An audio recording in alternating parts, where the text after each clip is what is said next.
الحمدللہ، اللہ کا بہت احسان ہے کہ اس نے پھر ہمیں رمضان کے قریب لا پہنچایا ہے. ہمیں پھر ایک بار مہلت ملی ہے اللہ کا قرب حاصل کرنے، تقوی کی کیفیات سے دوچار ہونے کی، اللہ کو راضی کرنے کی، اپنے گناہوں کی معافی مانگنے کی. اب یہ ہم پر ہے کہ ہم اس موقع سے کس طرح فائدہ اٹھاتے ہیں، اس وقت کو کیسے استعمال کرتے ہیں. یہ زندگی ویسے ہی مختصر ہے، گنی چنی ہے، لیکن خاص طور پر جب ایک سال کے بعد رمضان کا موقع آتا ہے تو احساس اور شدید ہو جاتا ہے کہ وقت کے ساتھ ساتھ ہم سب اپنی عمر کے اگلے حصے میں جا رہے ہیں، جب جسمانی طاقت اور قوت کم ہوتی چلی جاتی ہے، اور پھر اس بات کی بھی خبر نہیں کہ کب تک ہمیں مزید یہ مواقع میسر ہوں گے.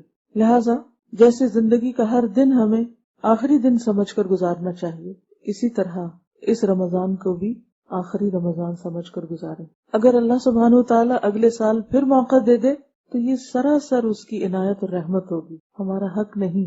جس طرح صرف اس کی رحمت اور اس کی عنایت کی وجہ سے ہمیں رمضان نصیب ہو رہا ہے، اسی طرح صرف اس کی رحمت ہمیں مزید مواقع دے سکتی. لیکن اس موقع کو غنیمت سمجھیے اور ایک ایک دن کو بھرپور طریقے سے استعمال کیجیے کہ کوئی بھی لمحہ ضائع نہ ہونے پائے. رمضان اسلامی کیلنڈر کا 9واں مہینہ ہے. رمضان کا لفظی معنی ہوتا ہے شدید گرمی کی جلن. عربوں نے جب اپنے مہینوں کے نام رکھے تو پہلی مرتبہ یا اس موقع پر رمضان جس مہینے میں آیا وہ شدید گرمی کا موسم تھا، اور اسی سے پھر اس کا نام رمضان رکھا گیا. رمضان کا لفظ باریک ہونے کے لیے دو پتھروں کے درمیان رکھ کر کوٹنے کو بھی کہتے ہیں.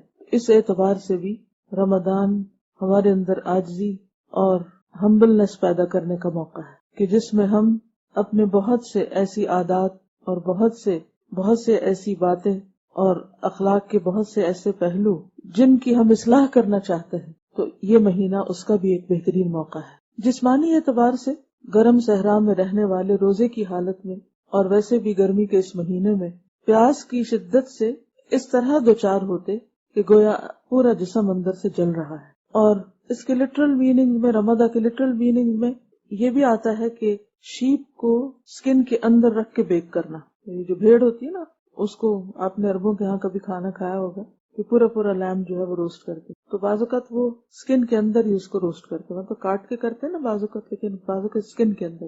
تو سکن کے اندر جب شیپ کو روسٹ کیا جاتا ہے اور وہ اندر سے گل جاتی، تو اس کے لیے بھی لفظ رمضان آتا ہے. گویا رمضان کا مہینہ انسان کو اندر سے پوری طرح گلا دیتا ہے، نرم کر دیتا ہے. گلا ہوا گوشت ہوتا ہے وہ نرم ہوتا ہے. جسمانی طور پر بھی شدید گرمی کی کیفیت اندر محسوس ہوتی. کینیڈا جیسے ٹھنڈے ملک میں رہنے والے شاید اس کا اندازہ نہ کر سکے. بہرحال اس دفعہ تو ستمبر کا مہینہ 9واں مہینہ ہے اور رمضان بھی 9th منتھ ہے، اور موسم پہلے کی نسبت کچھ گرم ہی ہے، تو تھوڑا بہت اس کو ایکسپیرینس کریں گے.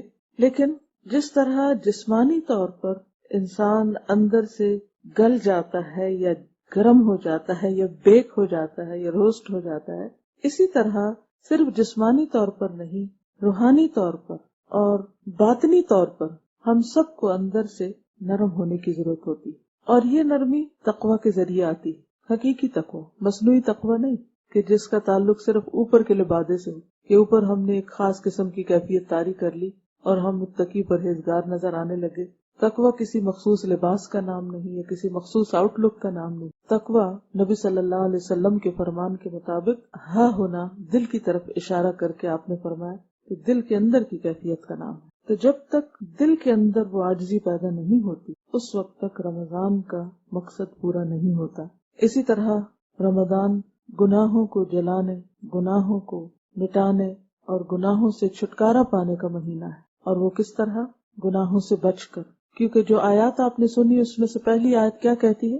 لعلکم تتقون، تاکہ تمہارے اندر تقوی پیدا ہو، تمہارے اندر کی صفائی ہو، تمہارے اندر عاجزی پیدا ہو، تمہارے اندر اللہ کے قرب کا احساس پیدا ہو. پھر آپ دیکھیے کہ اسلامی کیلنڈر میں ہر مہینہ سال کے مختلف موسموں میں آتا ہے. یعنی شمسی کیلنڈر کے اعتبار سے ہجری کیلنڈر جو ہے وہ ہر سال 10 دن کم ہو جاتا ہے، جس کی وجہ سے یعنی ہجری کیلنڈر کم ہو جاتا ہے شمسی کے مقابلے میں، جس کی وجہ سے عبادات کے جو مہینے ہیں وہ ہمیشہ ایک موسم میں نہیں آتے بلکہ ان کا موسم تبدیل ہوتا رہتا ہے. جو شخص 34 سال مسلسل روزے رکھے وہ ایک دفعہ یہ پورا سائیکل مکمل کر لیتا ہے کہ سال کے ہر دن میں یا ہر موسم میں وہ ایک طرح سے روزہ رکھ لیتا ہے. مثلاً اگر کسی پر روزے سپٹمبر میں فرض ہوئے تو آئندہ 34 سال بعد وہ پھر سپٹمبر میں روزے رکھے، اور اس طرح 34 سالوں میں گویا اس نے شمسی کیلنڈر کے سارے مہینوں میں روزے رکھ لیے. اور یہ خوبصورتی ہے اسلامی کیلنڈر کی. اگر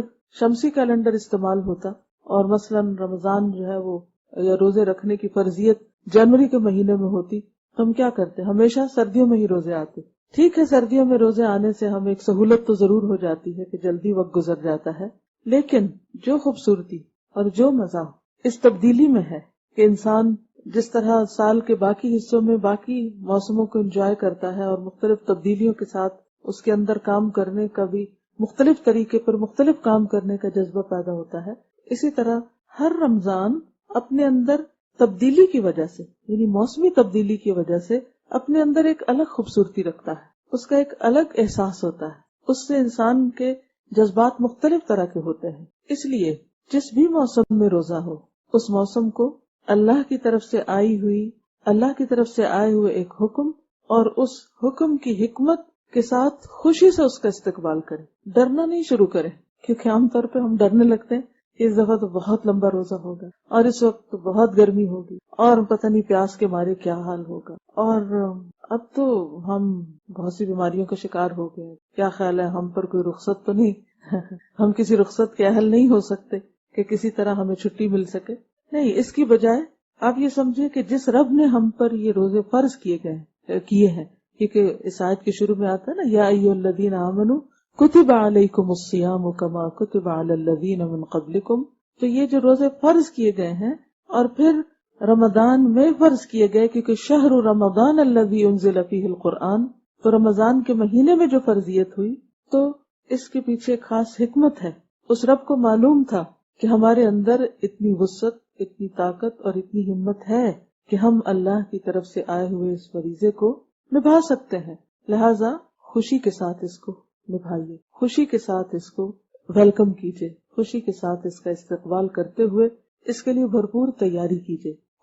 خود لفظ روزہ جو ہے عربی میں اس کے لیے صوم یا صیام کا لفظ آتا ہے، اور صوم کا لفظی معنی ہوتا ہے رک جانا. رک جانا کس چیز سے رک جانا؟ کھانے پینے سے اور سیکشل ایکٹیویٹی سے.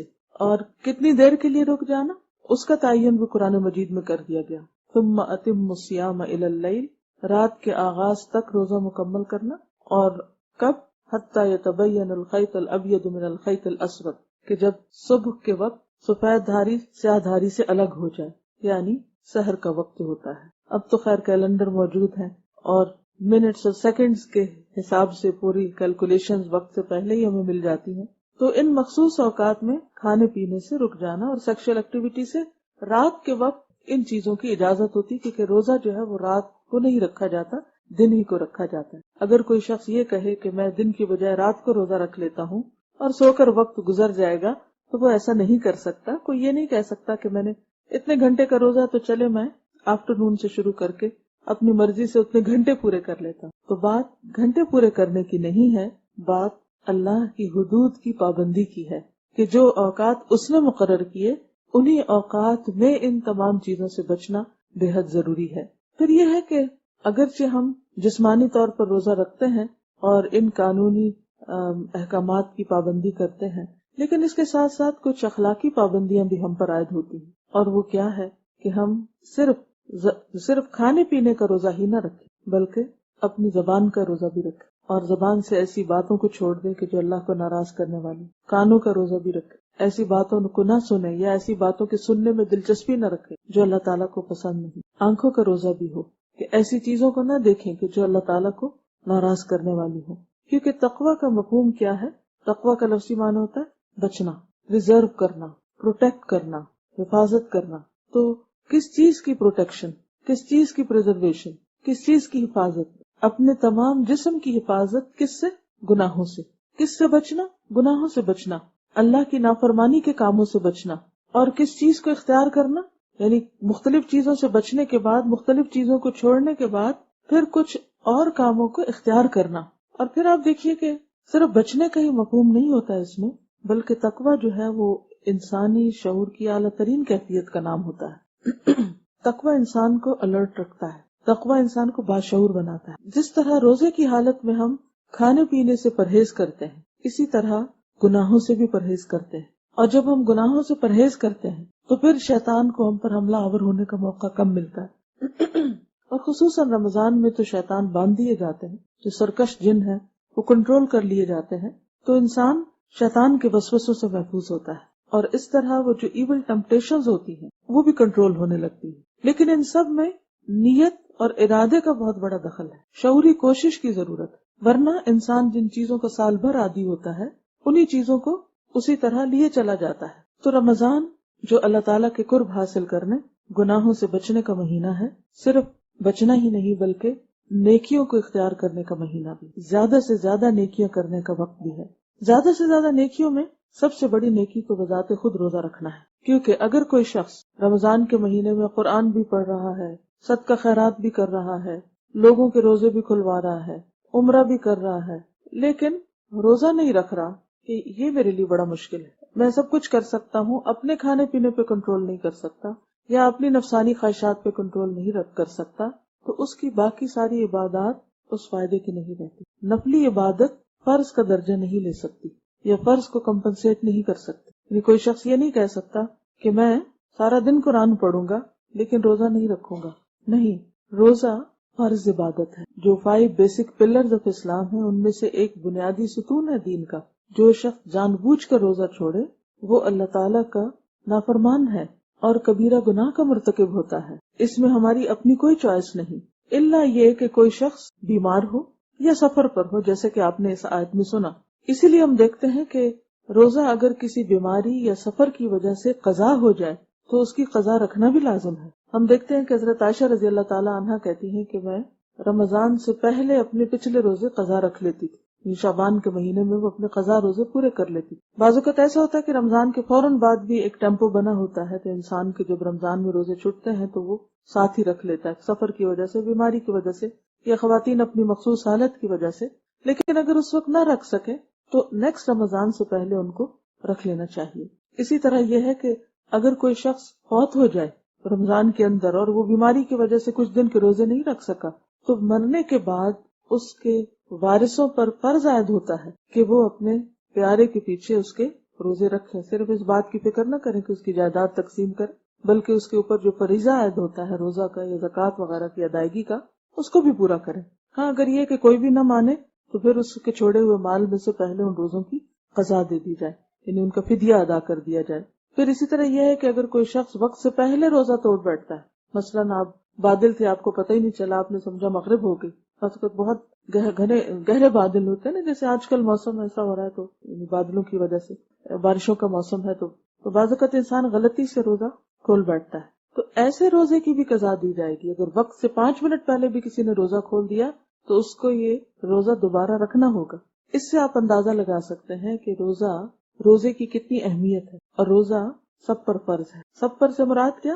مسلمان ہو، بالغ ہو، عاقل ہو، مرد ہو یا عورت، سب پر۔ ہاں، بچوں پر فرض نہیں، لیکن عادت کے لیے ان کو رکھوایا جا سکتا ہے کہ عادت پڑے ان کو اور سب کے ساتھ اس میں شریک ہوں۔ اور ویسے بھی کہ صبر لاتا ہے روزہ، تو ان کے اندر بھی ایک پیشنس ڈیولپ ہوگا۔ عاقل کی شرط کیوں ہے؟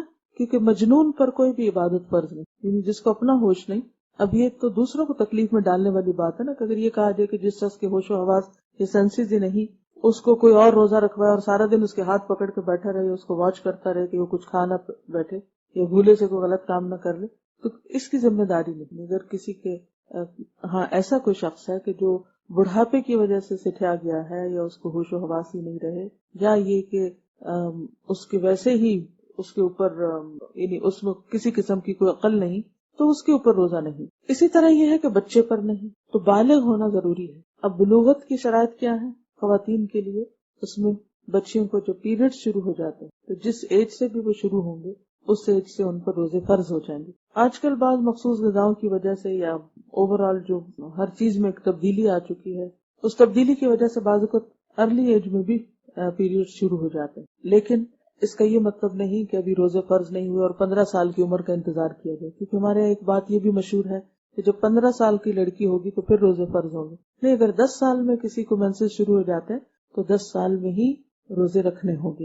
اور اگر کسی وجہ سے ایسی کوئی بھول چوک ہو گئی یا غلطی ہو گئی کہ روزے نہیں رکھے بچی نے تو بعد میں ان کی قضا پوری کروا دی جائے. پھر اسی طرح بعض لوگوں کو احساس نہیں ہوتا کہ روزوں کی اہمیت کتنی ہے یا فرضیت کا خیال نہیں ہوتا، اور خصوصاً خواتین جو روزے چھٹتے ہیں عموماً مخصوص حالت کی وجہ سے، تو بعضوں کا دیکھا گیا کہ وہ بعد میں قضا نہیں رکھتی. وہ کہتے ہیں ہم نے کون سے جان کے چھوڑے ہیں، یہ تو اللہ کی طرف سے تھا. بیماری بھی اللہ کی طرف سے ہوتی ہے، اسی طرح اور بھی بہت سی چیزیں اللہ کی طرف سے تھے، لیکن فرض جو ہے وہ فرض ہے. اس لیے ہم سب کو اس بات کی اہمیت کا بخوبی اندازہ ہونا چاہیے کہ کسی بھی قیمت پر فرض نہیں چھوڑا جا سکتا. اگر مجبوری یا عذر کی وجہ سے چھوڑا گیا ہے تو اس کی قضا لازم ہے. تو جن لوگوں کے پچھلے سالوں کے روزے رہتے ہیں وہ اس رمضان کے گزرنے کے بعد اپنا حساب کریں، کب سے بالغ ہوئے، کتنے دن روزے چھوٹتے تھے مہینے میں اور کتنے اب ہیں. ان کو ہر مہینے کچھ نہ کچھ روزے رکھ کر پورا کر لیا جائے، کیونکہ روزوں کے بارے میں بھی سوال ہوگا، کیونکہ بنیادی عبادت ہے. عبادت جو ہے، کوئی بھی عبادت ہو، اس کے بعد اس کی قبولیت میں جو اہم ترین شرط ہے وہ اخلاص ہے. قرآن پاک میں اللہ تعالیٰ فرماتے ہیں وَمَا أُمِرُوا إِلَّا لِيَعْبُدُوا اللَّهَ مُخْلِصِينَ لَهُ الدِّينَ وَمَا أُمِرُوا، اور نہیں وہ حکم دیے گئے، إِلَّا مگر، لِيَعْبُدُوا اللَّهَ کہ وہ اللہ کی عبادت کرے، مخلصین لہ الدین، دین کو اسی کے لیے خالص کرتے ہوئے. لہذا جب کوئی شخص روزہ رکھے تو اس کے لیے بے حد ضروری ہے کہ وہ صرف اور صرف اللہ کے لیے رکھے، خالص نیت کے ساتھ. دکھاوا یا کسی سے تعریف چاہنا یا کوئی دنیاوی فائدہ اس میں مد نظر نہ ہو، یعنی کوئی شہرت کی طلب نہ ہو کہ فلاں شخص وہ بڑا صوام اور قوام ہے، بہت زیادہ روزے رکھتا ہے یا بہت زیادہ راتوں کو جاگتا ہے تو بڑا متقی اور پرہیزگار ہے، یا اپنی کسی دینداری کے اظہار یا اپنی کسی نیکی اور تقوی کی ریاکاری کے لیے، دکھاوے کے لیے روزے نہ ہوں. اور روزہ جو ہے وہ خاص طور پر آپ دیکھیں کہ جب ہم کہتے ہیں نا کہ اللہ کے لیے ہے، تو اللہ سبحانہ و تعالیٰ بھی ایک حدیث قدسی میں فرماتے ہیں کہ الصوم لی وانا اجزی بہ، کہ روزہ میرے لیے ہے اور میں خود اس کی جزا دوں گا. کیونکہ یہ ایک ایسی عبادت ہے کہ جو اللہ اور بندے کے درمیان ہے، یعنی کسی دوسرے کو یہ نہیں پتا ہوتا کہ ہم روزے سے ہیں یا نہیں. ایون رمضان میں بھی کوئی شخص یہ نہیں کہہ سکتا کہ سب کا روزہ ہے. ہو سکتا ہے کہ وہ ظاہر روزہ ہو اور اندر سے نہ ہو. تو الصوم لی وانا اجزی بہ، روزہ میرے لیے ہے اور میں خود اس کی جزا دوں گا. اگرچہ ہر چیز کی جزا اللہ ہی دے گا، لیکن مطلب اس کا یہ ہے کہ باقی نیکیوں کی جزا بتا دی گئی کہ ایک کے بدلے میں 10، من جاء بالحسنۃ فلہ عشر امثالھا، جو ایک نیکی لایا اس کے بدلے اس کے لیے 10 نیکیاں ہیں. یا یہ کہ بعض کے بدلے میں 70 اور بعض کے بدلے میں 100 اور 700 تک کی بات بھی کی گئی. مثلا جو لوگ اللہ کے راستے میں اپنا مال خرچ کرتے ہیں ان کو 700 تک کی بشارت دی گئی. لیکن روزے کی کتنی جزا ہے، کتنے گنا اس کا ثواب ملے گا، کیا اس کو حاصل ہوگا قیامت کے دن؟ یہ قیامت کے دن ہی کھلے گا. اور پھر آپ دیکھیے کہ ہر روزے میں بھی فرق ہے. یعنی یہ نہیں کہ ہم نے ایک دفعہ اخلاص سے شروع میں نیت کر لی کہ ہم اللہ کے لیے خالص کریں گے اور پھر ہم خالص ہی رہیں گے. کسی وقت بھی خلل آ سکتا ہے نیت میں، کسی وقت بھی کوالٹی گھٹ سکتی ہے، گر سکتی ہے. لہٰذا بے حد ضروری ہے کہ ہم ہر روز شعوری نیت کریں، پورے شعور کے ساتھ اس کو رکھیں کہ میرا روزہ میرے رب کے لیے، کسی اور کے لیے نہیں. میں اگر بھوکا ہوں تو میرے رب کے لیے، میں پیاسا ہوں تو اپنے رب کے لیے، میں اپنی دیگر خواہشات کو کنٹرول کی ہوں تو اپنے رب کے لیے، اور اس کی جزا مجھے اپنے رب ہی سے چاہیے. اور اس کے لیے پھر آپ دیکھیے کہ جب آپ کو جزا رب سے چاہیے نا، تو پھر آپ یہ نہیں بولیں گے ہائے گرمی لگ رہی ہے، ہائے بہت تھک گئے ہیں، ہائے پیاس لگ رہی ہے. بچوں والی حرکتیں نہیں ہوں گی. پھر کہ اگر آپ بچوں کو جیسے روزہ رکھواتے نا تو بچے کیا کرتے ہیں، ہر تھوڑی دیر کے بعد آپ پوچھتے اچھا کب کھلے گا، تو پھر اس صورت میں آپ کیا کریں گے؟ صبر. کیونکہ روزہ رمضان جو ہے وہ شہر الصبر بھی ہے، صبر کا مہینہ. اور صبر کون سا اچھا ہوتا ہے؟ صبر جمیل، خوبصورت صبر، اچھا صبر، کہ جس میں انسان کوشش کرے کہ وہ نہ صرف یہ کہ زبان بلکہ اپنے عمل، اپنے رویے اور معاملے سے بھی اپنے روزہ دار ہونے کی شکایت نہ کرے. اللہ نے فرض کیا ہے نا، تو اگر ہم بندوں سے شکوہ کرتے ہیں، بندوں کے آگے اپنا رونا رو رہے ہیں، اس کا مطلب کیا ہے کہ جو اللہ نے ہم پر پابندی لگائی اس کی شکایت بندوں سے ہو رہی ہے کہ اس دفعہ تو بہت ہی تھک گئے ہیں، بہت مشکل میں ہیں یا مشکل ہو گئی. نہیں، کچھ بھی نہیں. اگر کوئی بھی پوچھے کہ روزے کیسے گزر رہے ہیں تو خوشی سے مسکرا کر کہے کہ الحمدللہ بہت اچھے گزر رہے ہیں. اور ایک اور بات یہ بھی ہے کہ جب ہم ہر وقت بھوک اور پیاس کی بات کرتے ہیں تو پھر وہ اور ستانے لگتی. اور اصل میں تو روزہ سکھاتے ہی سیلف ڈسپلن ہے، سیلف ڈسپلن کہ آپ اپنے آپ کو کس طرح ڈسپلن کریں. صرف اوقات ہی کی پابندی کے اعتبار سے نہیں کہ صبح سویرے اٹھنا ہے، سحری کھانی ہے اور شام کے وقت افطار کرنا ہے اور ان 2 اوقات کی خوب پابندی کریں، بلکہ باقی چیزوں میں بھی، اپنی گفتگو میں بھی سیلف ڈسپلن، اوقات کار میں، باقی تمام رویوں میں، معاملوں میں، کیونکہ آپ آن ڈیوٹی ہیں. یعنی روزے کا سارا وقت کیا ہے؟ آن کال ہے، آن ڈیوٹی ہے. تو جو شخص آن ڈیوٹی ہوتا ہے وہ کیا کرتا ہے؟ الرٹ رہتا ہے نا، ہر اعتبار سے الرٹ ہوتا ہے. تو آپ بھی الرٹ رہیں گے. الرٹ صرف اس معنی میں نہیں کہ اوہ بھول کے کچھ کھا نہ جاؤں، اس میں تو بہت الرٹ رہتے ہیں سب. اس میں بھی کہ میں نے کیا بولا، کیا کہا، کیسے لفظ زبان سے نکالے، کس کے ساتھ کیا معاملہ کیا. کیونکہ ہوتا یہ ہے کہ جب انسان بھوک کی حالت میں ہوتا ہے یا تھکاوٹ کی حالت میں ہوتا ہے یا نیند کی کمی ہوتی ہے تو پھر اس کے اندر ایک خاص طرح کی اریٹیشن آتی ہے. عموماً آپ نے دیکھا ہوگا کہ بچے جو بھوکے ہوتے ہیں تو کرنکی ہو جاتے ہیں، تو بعض بڑے بھی ایسے ہی بچے بن جاتے ہیں. وہ بھی بھوک برداشت نہیں کرتے، بس کھانا وقت پہ تیار نہیں یا سرو نہیں ہو رہا یا مزے کا نہیں یا مرضی کا نہیں، تو پھر آپ دیکھیں ان کے ریئیکشن کیسے ہوتے ہیں. یا نمک ذرا زیادہ ہو گیا ہے یا کم ہو گیا ہے یا کوئی کمی بیشی ہو گئی ہے. تو یہ وقت کس چیز کا وقت ہے؟ صبر کا وقت ہے اور یہ سیلف ڈسپلن کا وقت ہے. تو اس وقت میں خود پر خود چیک رکھنا ہے. دیکھیے کہ کوئی آپ کو ہر وقت پکڑ پکڑ کے نہیں بتا سکتا کہ دیکھو ایسا نہ کرو تم روزے سے ہو. بچے تو نہیں نا، ہم تو بڑے ہو گئے سارے، یا نہیں؟ واقعی بڑے ہو گئے. بڑے ہونے کی ضرورت ہے، میچور ہونے کی ضرورت ہے. اسی طرح آپ دیکھیے کہ جب نیند پوری نہیں ہوتی تب بھی ہم غصہ کرنے لگتے ہیں، چڑچڑے ہوتے ہیں. تو رمضان میں نیند تو پوری ہونی ہی نہیں. جس نے واقعی صحیح معنی میں روزہ رکھنا، کیونکہ بھوک میں نیند بھی نہیں آتی. ہم کیلولا کریں گے تو کتنا کر لیں گے، اتنی مزے کی تو نہیں آئے گی نیند. تو پھر آپ کو جاگتے ہی رہیں گے، وہ الرٹ رہتے ہیں نیند میں. اسی طرح رات کو تراویح اگر آپ پڑھیں گے تو لازماً دیر سے سوئیں گے. اگر آپ کو سحری بنانی ہے تو لازماً جلد اٹھیں گے. پھر اگر آپ روزہ رکھ کے فوراً سو جائیں تو وہ کھانے کے ساتھ فوراً سونا جو ہے وہ صحت کے لیے بھی نقصان دہ، اور وہ سونا پھر طبیعت میں بدمزگی پیدا کرتا ہے، تو اس وقت بھی آپ نہیں سو پاتے. پھر دن میں کام کرنا ہے. اب آپ چھٹی لے کے تو نہیں بیٹھ سکتے کہ روزے آ گئے ہیں تو اب ہم ہر چیز سے فارغ ہو جائیں. اصل میں تو ٹریننگ ہی اس چیز کی ہے. اب دیکھیں کہ صائم عربی میں اس گھوڑے کو بھی کہتے ہیں کہ جس کو بھوکا پیاسا رکھ کے خوب دوڑایا جاتا ہے. اتنا دوڑایا جاتا ہے اور اتنی ایکسرسائز کرائی جاتی ہے کہ اس کا پیٹ جو ہے وہ پسلیوں کے اندر چلا جاتا ہے، اور اس کے اندر اس ایکسرسائز کے ذریعے یہ ابیلٹی پیدا کی جاتی ہے کہ وہ پھر جنگ کے وقت بھوکا پیاسا رہ کر کمزور نہ پڑے بلکہ خوب کام کر سکے. تو رمضان میں جب ہم روزہ رکھ کر بھوکے پیاسے رہ کر نیند کم کر کے تھکاوٹ کے ساتھ کام کرتے ہیں تو یہ ایک طرح سے پریکٹس ہوتی ہے، ایکسرسائز ہوتی ہے اس بات کی کہ ہم بعد میں بھی، رمضان کے بعد بھی یعنی ہمارا اسٹیمنا ڈیولپ ہو جاتا ہے کہ جس کے ذریعے ہم بہتر انسان بن سکتے ہیں، اپنی بھوک پر کنٹرول کر سکتے ہیں، نیند پہ کر سکتے ہیں، اینگر پہ کر سکتے ہیں، مختلف طرح کے جو چڑچڑے پن ہے اور اریٹیشن ہے اس پہ کر سکتے ہیں.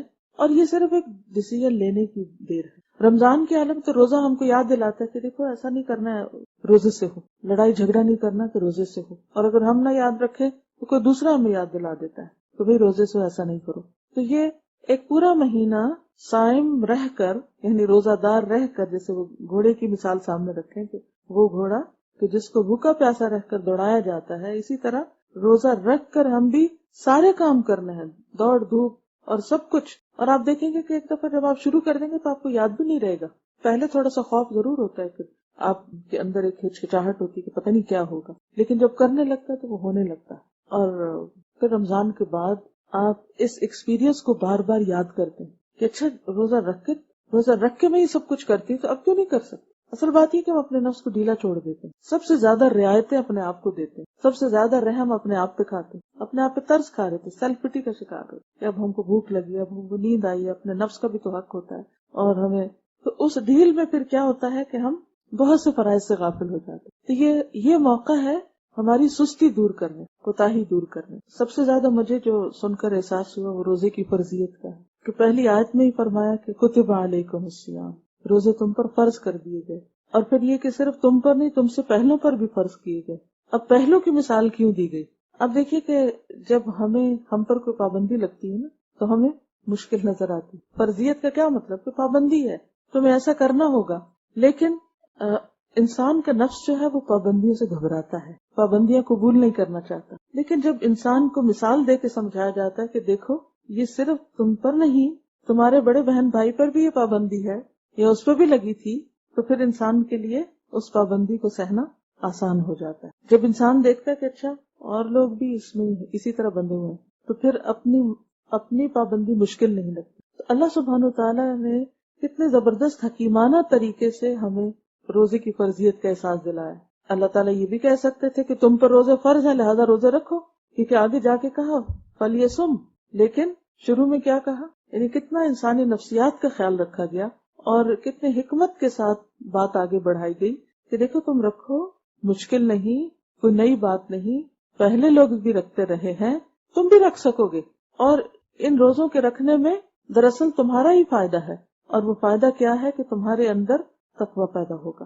پھر آپ دیکھیے کہ ایک اور طریقے سے سمجھایا گیا کہ پابندی تو ہے لیکن چند دن کی ہے، تھوڑی سی ہے.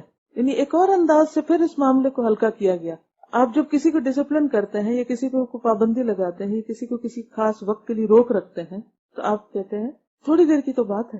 جیسے آپ دیکھیں نا کہ ڈاکٹر جب آپ مثلاً آپ کو کوئی پٹی لگا رہے ہوں یا کوئی ٹریٹمنٹ کر رہے ہوں یا کوئی آپ کسی تکلیف دہ عمل سے گزر رہے ہوں، مثلاً آپ میں سے جو خواتین ماں بن چکی ہیں تو جو ڈلیوری کا وقت بالکل قریب آتا ہے تو ڈاکٹر کیا کہتے ہیں تھوڑی دیر کی تو بات ہے، تو سبھی تو مشکل حل ہو جائے گی. تو اسی طرح اگر تمہیں روزے رکھنے انتہائی مشکل بھی لگ رہے ہیں، اس پابندی سے تم گھبرا بھی رہے ہو، تو تھوڑی دیر کی بات ہے. ایام معدودات، چند دن گنتے گنتے 10 10 گزر گئے، پتہ بھی نہیں چلے گا، اس لیے مت گھبراؤ. پھر آپ دیکھیے کہ فرضیت ہی کی بات کے رکھنے ضروری ہیں. اگر نہیں رکھ سکو اس حال میں کہ تم مثلاً انتہائی بوڑھا انسان ہے کہ جو کبھی دوبارہ اس کی ہمت ہی نہیں ہوگی، ایسا بیمار کہ جسے کبھی صحت کی امید ہی نہیں، تو اس کے لیے بھی کیا ہے، تو پھر اس کا فدیہ دو. فدیہ کیوں؟ تاکہ تمہیں یہ احساس ہو کہ یہ تمہاری ڈیوٹی تھی جو تم نے پوری نہیں کی، تو اس کو فدیہ کے ذریعے کمپنسیٹ کرو، اسے کمپنسیٹ کرو. اور پھر اس کا بھی فدیہ کیا بتایا گیا؟ کھانا کھلانا. کیونکہ روزوں میں سب سے بڑی چیز جسے ہم چھوڑتے ہیں وہ کھانا پینا ہے. کچھ بھی اور بتایا جا سکتا تھا، لیکن کیا کہا؟ جو کھانا خود کھاتے ہو وہ کسی اور کو کھلا دو. یہ نہیں کہا کہ خود نہ کھاؤ اور کسی اور کو کھلا دو، خود تو کھا ہی رہے ہو لیکن کسی اور کو کھلاؤ. کیونکہ خاص طور پر انسان کو بھوک کے تجربے سے گزارنا ہوتا ہے، تو پھر دوسرے کو کھانا کھلانا کیا ہے کہ لیسر درجے میں بھوک کا ایکسپیرینس. خود روزہ رکھنے میں بگر ایکسپیرینس ہے، بڑا ایکسپیرینس ہے بھوک کے مرحلے سے گزرنے کا. اور جب کسی کو کھانا کھلاتے ہیں تو کب کھلاتے ہیں؟ جب یہ احساس ہوتا ہے کہ دوسرا بھوکا ہے. اور یہاں کس کو کھانا کھلانے کے لیے کہا جا رہا ہے؟ مسکین کو، کہ وہ ضرورت مند ہے، اسے کھانا چاہیے، اسے کھانا کھلاؤ. تو مقصد پھر وہ پورا ہوتا ہے. خود بھوکے رہ کر بھی مقصد پورا ہوتا ہے اور بھوکے کو کھلا کر بھی پورا ہوتا ہے. اور پھر مزید انکریج کیا گیا وَمَن تَطَوَّعَ خَيْرًا فَهُوَ خَيْرٌ لَهُ، خوشی سے نیکی کرے گا جو اسی کے لیے اچھی، یعنی خوشی سے روزے رکھے جائیں. اور پھر آگے کہا وَأَن تَصُومُوا خَيْرٌ لَكُمْ إِن كُنتُمْ تَعْلَمُونَ، اور یہ کہ تم روزے رکھو تمہارے لیے اچھا ہے اگر تم جانتے ہو، اگر تمہیں علم ہے. کس بات کا علم؟ کہ کس قدر اجر و ثواب ہے روزہ رکھنے کا، کس قدر بے شمار فائدے ہیں، جسمانی، روحانی، طبی، اخلاقی، جذباتی، ذہنی، ہر اعتبار سے. کیونکہ روزہ رکھنے کے صرف جسمانی فائدے ہی نہیں کہ انسان کی ایک زبردستی کی ڈائٹنگ ہو جاتی ہے، بلکہ اس کے ساتھ ساتھ روحانی ایک اسپرچل ایکسپیرینس ہوتا ہے. پھر ایموشنل، انسان غصے لڑائی جھگڑے کی حالت میں ہے تو حدیث میں آتا ہے کہ انسان کسی کے ساتھ لڑائی جھگڑا نہ کرے، اگر کوئی اس سے کرے تو کیا کہے؟ میں روزے سے ہوں. تو جذبات کا کنٹرول بھی آتا ہے. پھر ذہنی بیداری کی حالت، قلبی شعور کی حالت یعنی تقوی کی حالت. طبی فائدے، بہت سی بیماریوں سے نجات ملتی. اس میں بہت کچھ لکھا گیا، بہت سی ریسرچ پائی جاتی. بہت سے نان مسلم ڈاکٹر جو ہیں انہوں نے بھی اپنے مریضوں کے لیے علاج فاقہ تجویز کیا ہے. تو ہمارے ہاں روزہ فاقے کا نام نہیں ہے، فاقہ تو ہے لیکن فاقہ مطلوب نہیں، مطلوب کچھ اور ہے، اس سے آگے ہے. یہ تو ایک سیکنڈری یا اس کا بونس ہے، سیکنڈری فائدہ ہی ایک بونس ہے کہ تم اللہ کو راضی کرو، اجر کماؤ، تقوی حاصل کرو. کیونکہ یہ نہیں کہا گیا کہ تم پہ روزے فرض کیے گئے تاکہ تم بھوکے رہو یا تمہیں ایک تکلیف میں مبتلا کیا جائے یا تمہیں کوئی سزا دی جائے، بلکہ کیا ہے؟ فزیکل فائدہ نہیں بتایا، روحانی فائدہ بتایا. تقوی پیدا ہو، تم اندر سے ایک مضبوط انسان بن سکو. کیونکہ بہت سے لوگ آپ دیکھیں کہ جسمانی طور پر بہت خوبصورت ہو سکتے ہیں، بہت فٹ ہو سکتے ہیں، لیکن ایموشنلی انتہائی ویک. اسپرچولی انتہائی کمزور، اخلاق اور کردار کے اعتبار سے انتہائی نازک، کہ ہاتھ لگاؤ تو ٹوٹتے ہیں، چھوٹی سی بات برداشت نہیں کرتے. کیوں؟ اس لیے کہ اندر کی اسٹرینتھ ہی کوئی نہیں. یہ اسٹرینتھ کہاں سے آتی؟ یہ روزے سے آتی. اگر آپ ویسے ڈائٹنگ کریں تو اس سے آپ دیکھیں کہ تقوی نہیں حاصل ہوتا. کیا ہوتا؟ یہ تو مقصود ہی نہیں تقوی، نیت اور ارادہ ہی نہیں کچھ ہو پانے. تو بھوکا رکھ کے تمہیں بھوکا رکھنا مقصود نہیں، تمہیں سزا دینا مقصود نہیں، تکلیف دینا مقصود نہیں، تمہارے اندر انسانیت کا اعلیٰ درجہ پیدا کرنا مقصود ہے. تمہیں انسانیت کے اعلیٰ درجے تک پہنچانا مقصود ہے، تمہارے درجات بلند کرنا مقصود ہے، تمہیں گناہوں سے پاک کرنا مقصود ہے، تمہارے بوجھ ہٹانا تم سے مقصود ہے، تاکہ تم ایک بہتر انسان بن سکو. اب دیکھیے کہ انسان جو ہے یہ بون اور فلیش کا نام نہیں، گوشت ہڈی کا نام نہیں. انسان کو اللہ نے فوقیت دی اس کی عقل کی وجہ سے، اس کے شعور کی وجہ سے. تو تقویٰ کیا ہے؟ شعور کی اعلیٰ ترین کیفیت. تو روزہ کیا پیدا کرتا ہے؟ شعور کی اعلیٰ ترین کیفیت، کہ جس میں انسان انتہائی سینسیبل بنتا ہے، عقل مند بنتا ہے، اپنے اوپر کنٹرول کر سکتا ہے. یعنی طاقتور ترین انسان کون ہے؟ کہ جو خود کو کنٹرول کر سکے، جو سیلف کنٹرول کر سکے، سیلف ڈسپلن جس کے اندر ہو. اور یہ ساری کیفیات روزے ہی سے پیدا ہوتی ہیں. پھر آپ دیکھیے کہ یہ جو بات ہے نا وَأَن تَصُومُوا خَيْرٌ لَكُمْ، یہ تمہارے حق میں اچھا ہی اچھا ہے. بعض چیزیں انسان کو ناپسند ہوتی ہیں. اب بھوکا پیاسا رہنا کسی کو بھی پسند نہیں، چاہے وہ کوئی کسی بیماری کی وجہ سے رہ رہا ہو، یا کوئی ڈائٹنگ کی وجہ سے، یا کسی دنیاوی فائدے کے لیے. لیکن اللہ تعالیٰ کہتے ہیں کہ اسی میں تمہاری بھلائی ہے، کیونکہ تم کسی صرف دنیاوی وقتی مقصد کے لیے نہیں کر رہے، تم اللہ کی خاطر کر رہے ہو. تم بیچ میں خدا کو لے کر آئے ہو. تم چیٹ نہیں کرتے کسی. آپ نے دیکھو کہ بہت سے ڈائٹرز چیٹنگ کرتے ہیں، ڈائٹنگ کرتے ہوئے، اور وہ منع کرتے رہتے ہیں کہ دیکھیں اگر آپ چیٹنگ نہیں کریں گے تو آپ کو فائدہ ہوگا، لیکن کہیں نہ کہیں پھسل جاتے ہیں، کنٹرول نہیں کر پاتے. لیکن وہ کون سی قوت ہے کہ جو روزے کی حالت میں آپ کو اتنا پرفیکٹ کنٹرول سکھاتی؟ صرف اللہ کی حاضر ناظر ہونے کا احساس ہے، کہ جس میں آپ قطرے کی بھی چیٹنگ نہیں کرتے کہ قطرے ہی پانی حلق سے نیچے لے جائیں. تو اس سے زیادہ تقویت کی بات اور کون سی ہوگی؟ پھر آپ دیکھیے کہ آگے شہر رمضان الذی انزل فیہ القرآن کے بعد پھر کہا وَمَن شَهِدَ مِنْکُمُ الشَّهْرَ فَلْيَصُمْ. کتنی تاکید ہے. تم میں سے جو کوئی اس مہینے کو پائے اسے چاہیے کہ روزہ رکھے. کتب علیکم الصیام، پھر کما کتب علی الذین من قبلکم، پھر ایاما معدودات، پھر تطوع خیرا تصوموا خیرا لکم، پھر من شہد منکم الشہر فلیصم. بار بار تکرار ہے. اور پھر یرید اللہ بکم اليسر ولا یرید بکم العسر.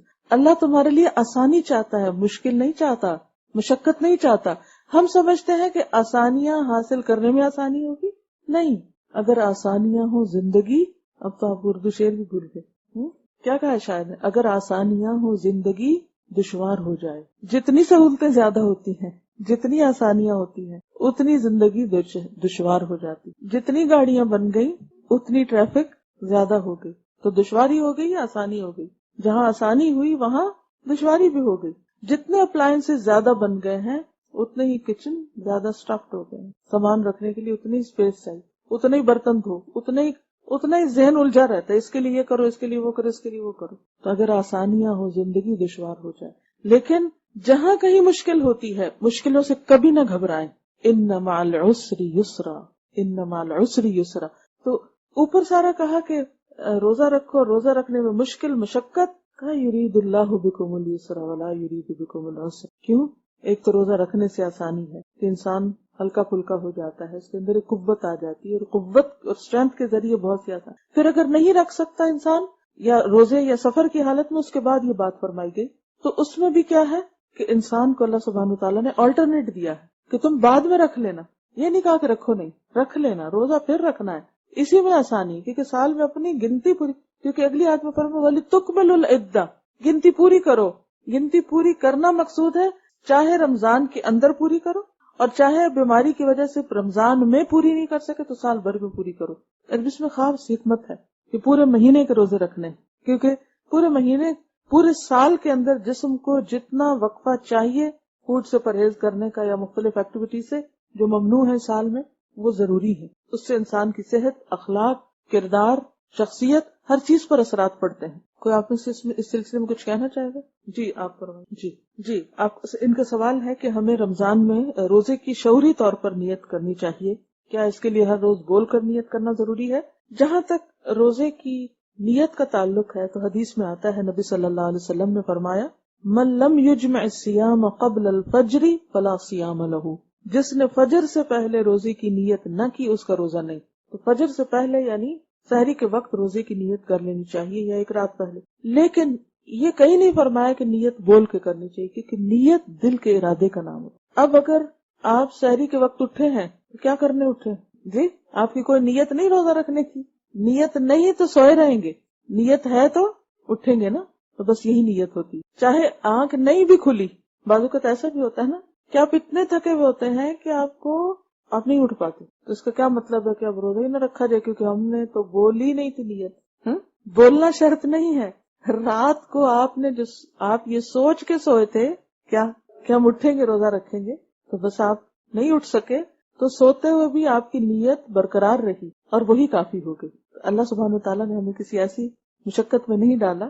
اور یہ جو دعا پڑھی جاتی ہے نا وَبِصَوْمِ غَدٍ نَوَيْتُ مِن شَهْرِ رمضان، تو میں رمضان کے کل کے روزے کی نیت کرتا ہوں. اب یہ لوگ پڑھ رہے ہوتے ہیں سحری کھانے کے وقت اور کہہ رہے ہیں کل کے روزے کی. بھی آج کا پھر کیا ہوگا؟